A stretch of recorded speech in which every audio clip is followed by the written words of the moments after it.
ईद पर कुछ शेर हैं, अगर महबूबा रोटी हो तो भेज देना, शायद मान जाए। कि दिन भर खफा थी मुझसे मगर चाँद रात को, दिन भर खफा थी मुझसे मगर चाँद रात को, मेहंदी से मेरा नाम लिखा उसने हाथ पर। और मेरी आरज़ुओं की तमहीद तुम हो, मेरी आरज़ुओं की तमहीद तुम हो, मेरा चाँद तुम हो, मेरी ईद तुम हो। और गम के मारों के लिए दर्द का सामान बना, शाम की गोद में वो शोला नुमा ईद बना।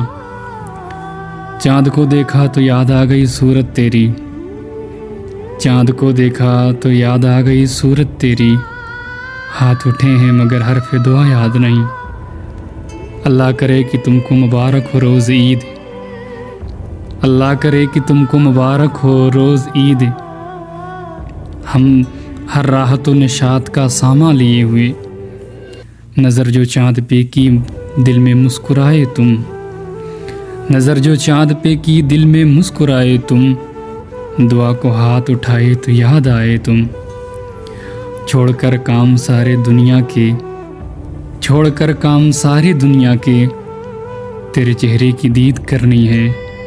शाम को जल्दी आ जाना छत पे, मेरी जान मुझको ईद करनी है।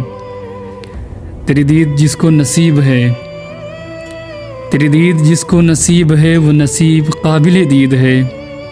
तेरी याद है मेरी चाँद रात, तुझे देखना मेरी ईद है। ईद मुबारक आपको और आपके प्यारों को।